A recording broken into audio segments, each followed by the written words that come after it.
नमस्कार.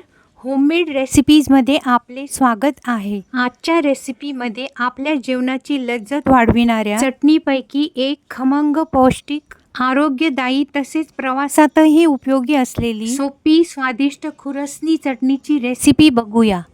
खुरसणीच्या चटणीसाठी लागणारे साहित्य: 1 कप खुरसणी, अर्धा कप भाजलेले शेंगदाणे, 7-8 लाल सुक्या मिरच्या, 10-12 लसूण पाकळ्या, मीठ चवीनुसार, 1 टेबलस्पून जिरे, 1 छोटा चमचा तेल. कढई तापल्यानंतर मंद आचेवर 4 ते 5 मिनिट खुरसणी तडतडेपर्यंत खमंग भाजून घ्यायची आहे व थंड होईपर्यंत एका डिशमध्ये काढून घ्यायची.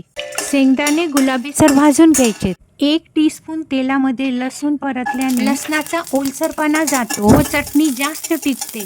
त्याचबरोबर मिरच्यांची देठ काढून मिरच्या पण थोड्या परतून घ्यायच्यात. ग्राइंड करायच्या आधी भाजलेले सर्व साहित्य थंड होऊ द्यायचे. थंड झालेली खुरसणी प्रथम बारीक ग्राइंड करून घ्यायची व एका प्लेटमध्ये काढून घ्यायची.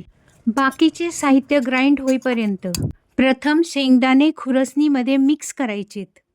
जिरे, लसूण, मिरची, मीठ बारीक ग्राइंड करून ह्या प्रकारे बारीक ग्राइंड झाले की सर्व नीट एकत्र मिक्स करायचे. नंतर मिक्स केल्यानंतर तिखट आवडत असल्यास मिरची पावडर, मीठ वरतून टाकता येते. शेवटून परत एकदा सर्व मिक्सरमध्ये बारीक ग्राइंड करून घ्यायचे. टेस्टी, पौष्टिक खुरसणी चटणी रेडी. खुरसणीमध्ये फायबर, आयरन अनेक न्यूट्रिएंट्स असतात. हेल्दी खा, आनंदी रहा. रेसिपी आवडल्यास लाईक अँड सबस्क्राईब करा. धन्यवाद.